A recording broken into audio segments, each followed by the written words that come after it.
What's up guys, my name's Dicronic, your host here on this Destiny 2 video, and today we're going to be talking about how to get through the Gauntlet on the raid. It's going to be the third trial, and I'm going to be showing you diagrams and images of how to do it and understanding it, and of course a definite strategy. If everyone in the team follows, you should not be running over each other's toes, and it makes sense after hearing it a few times, and hopefully the diagrams, well again, hope you understand it. And this one is actually my favorite trial in the entire raid. It is very complicated, I gotta say, but it is a lot of fun once you get it.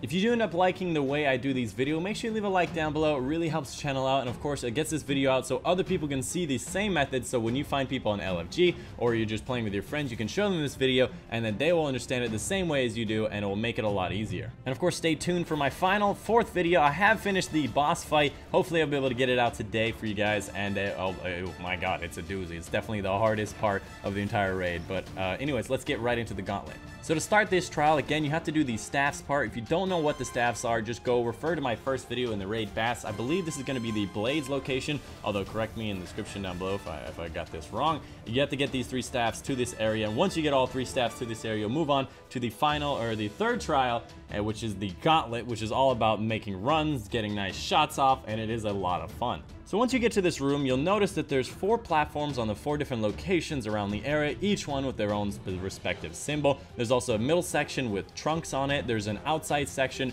with orange kind of force field around it, and each one of these things are very important. Now the way this basically works in a very quick synopsis is that there's going to be 4 people on each one of these platforms and 2 runners on the outside.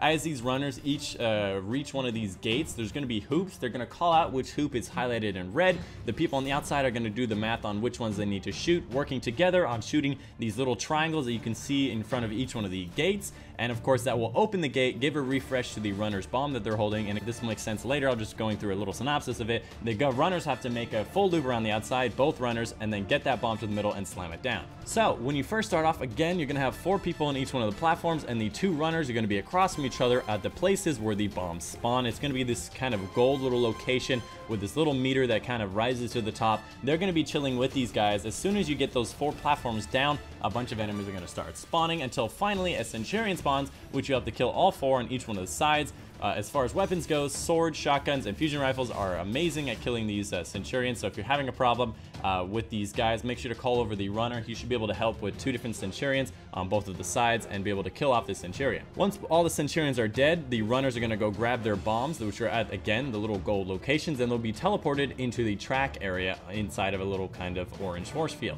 Each one of these shooters are going to have to stand on one of their 4 platforms, and then the gauntlet begins. Now the runner will see a symbol above the wall of 9 hoops. What he has to do is basically call out the symbol that's above the hoops and which hoop is actually highlighted in red. He does not have to tell the outside people if it's left, middle, or right, just the height of the hoop, where he has to yell out top, middle, or bottom. An example would be yelling out cup, top.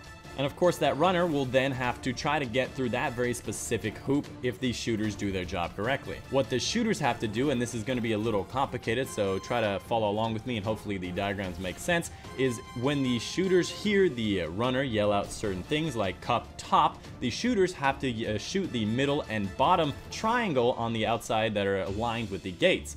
So whatever symbol is yelled out by the runners, the shooters have to together shoot the other 2 options. So if the runner yells top, the shooters have to shoot the middle and bottom. If the runner yells middle, the shooters have to shoot the top and bottom. And of course the final one, if the runners yell bottom, then you have to shoot the top and middle. Now there's going to be 2 runners, one on each side. They'll both be yelling symbols and heights of these different things. So what I recommend is trying to figure out who's going to be yelling first, and it will make it a lot easier and a lot better with nobody kind of trampling over each other.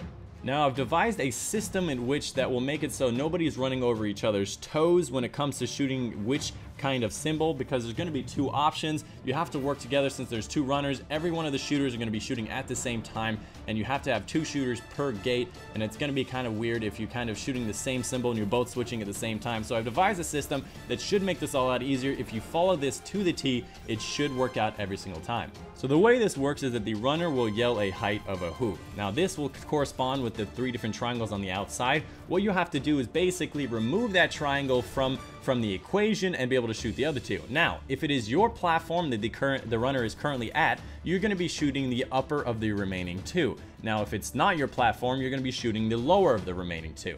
Now, I bet you're asking yourself, how do you know which one, the left or the right guy, is going to be helping you? You always help the guy on your right, so if you're going to be shooting the upper of the two, the guy on your left will be shooting the lower of the remaining two. Now, I'm using this terminology very specifically by calling it the upper and the lower, because the runner is going to be calling top, middle, and bottom. You have to be shooting the upper of the remaining two. So if the runner yells out top, and it is your platform, you shoot the middle one. The guy on your left will shoot the bottom one. If the runner yells bottom, you're going to be shooting the top one, and the guy on your left is going to be shooting the middle one. Now, the same thing works if it's not your platform. If the guy on your right is where the runner is, and the runner yells top, you're going to be shooting the bottom one, and the guy on that platform is going to be shooting middle. Now, if you have some kind of problem where you're unable to shoot it because of a counselor or a Centurion, the guy on your other side can also help with this if you have your runners a little staggered. So again, if it is your platform, you shoot the upper of the remaining two, and if it's not your platform, you shoot the lower of the remaining two. And this should be very consistent throughout the whole thing. Now, to reiterate, if it is your platform and the runner yells a certain height of the hoop, you are going to be shooting the upper one. If it is not your platform, you're going to be shooting the lower one. Now, we had a lot of problems in communication and trying to figure out what the hell I was talking about, because I kind of devised it on the spot of trying to figure out how to do it. But I hope the pictures kind of showed you how to do it. I hope my MS Paint skills were good enough. And if you have any questions, leave a comment down below. And of course, also look at the video. I was mostly shooter, so just kind of follow the way I did the video, and it should be pretty all right. But wait, that's not all. As soon as a runner passes your gate as a shooter, a few seconds later, a counselor will spawn in front of you. So as soon as you're finished with your shooting, you should just run down there and get ready to punch this counselor. As soon as he spawns, he will do damage, by the way. You should be able to just punch him. You cannot shoot through the shield. As soon as you kill him, run back on top of your platform, and you should be ready for the next section where you're helping your neighbor. Because of the fact that runners run clockwise around, you'll be helping your neighbor to your right immediately after. Another thing to mention is if you leave this counselor alive, he'll spawn more little kind of ghostly, wispy counselor that'll spawn around the end of area that, if left alive long enough, will just kill everybody in the area. So if you do end up leaving him alive long enough, or you make enough mistakes at the gates, you will actually have to kill these guys around you. So watch out on the platform you're standing, as well as to your left and right, and maybe even behind you. There might be a ghosty, but if you do kill your counselor pretty quickly, you should have no ghostly counselors around that will kill you. Another thing I wanted to mention about the runners on the outside on the track, which should be the easier job, by the way, so you should give this to the less able people or lower light people, is you have to run through the very specific hoop that is highlighted in red, and you should be able to just jump up there and chill on it. If your shooters are taking a little bit of time, don't worry about it. That little force field of orange is actually, it's not a damage field, it's actually just a force field that keeps you away. You should be able to jump through that hoop, and if they do get it right, it will refresh the timer on your bomb. If they get it wrong, all the rings in the area will turn red. You should be able to make a mistake on every other gate and still be able to make it through the finish line with no problem. But again, if you start making mistakes, more counselors will spawn, and it will be more difficult. So once you're able to get 5 or 6 bombs into the middle section, you'll be able to move on to the final phase. Another thing I wanted to mention is after you get 1 or 2 bombs in the center after the first iteration, you're gonna actually have a harder track for the runners. There'll be more holes and barriers in the area, so you gotta watch out for those things. Don't get messed up. It won't be much harder. It shouldn't be that much harder, but again, you should just watch out for that and not fall in any of the holes. Once you get all 5 or 6 into the center, you technically only need a minimum of 5. The final part will actually begin, at which time every single person in the area will need to gather into the center and each grab a bomb that spawns in, and you will start the final Gauntlet Run. You'll also notice in the bottom left it says Psionic Overload. What you have to do is get through the gauntlet under that amount of time, get to the center, and slam down at least 4 bombs into the center to stop the Psionic Overload and win the actual Gauntlet Trial number 3. Now, running the gauntlet with 6 people shouldn't be hard at all, but there's going to be one last little trick up their sleeve. There's only going to be 4 refreshes in the hoops, and you have 6 people, and you have to only get 4 bombs to the end. However, if 2 of the people die early, they'll start that 30-second countdown where they need to be revived, which you should not be able to get in time to get all the way to the outside. So what you have to do is actually try to get all 6 people as far as possible by the method of skipping. So you're going to have 2 pairs of 2 people, usually the stronger of the group people, that are going to have to skip every other gate, and so that allows that everyone will have their refresh in time.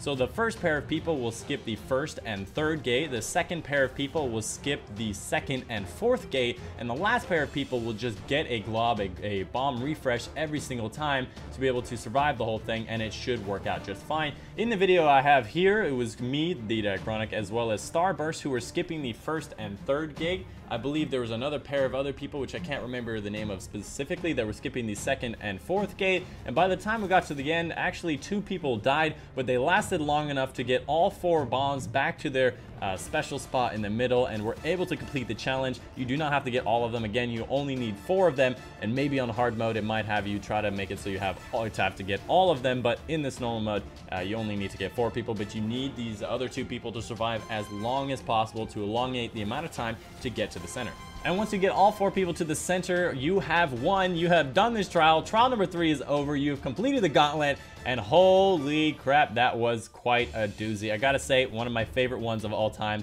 and it was a lot of fun to do, and I hope my explanation worked out for you guys. I hope the diagram made sense, and again, show this to your friends and the people you're playing with so that you do the same strategy, and you can show them the little pictures of how to do it. And again, you just have to get enough practice to understand how to do the math of, if he yells top, you know you have to be shooting the middle and the bottom one if it's your platform and all that stuff. So it's gonna be a little complicated. Give it a few tries, and if you see a flow on it or any problems, just let me know in the comments down below, and I'd be more than happy to help. Anyways, that's the video for you guys today. Make sure you leave a like down below and subscribe for more raid stuff in the future. I hope to do raid carries in the future on PlayStation 4 with you guys. It's going to be a little while because that really took a doozy out of me. I think the first 3 trials of the raid alone took me like 14 hours, and the final boss took like 10 hours. So I'm a bit burnt out on the raid, and I hope to do some raid carries once I've figured it out more viciously and everyone else has figured it out and all that stuff. So anyways, that's the video for you guys today. Hope you guys did enjoy, and I'll see you guys on the next.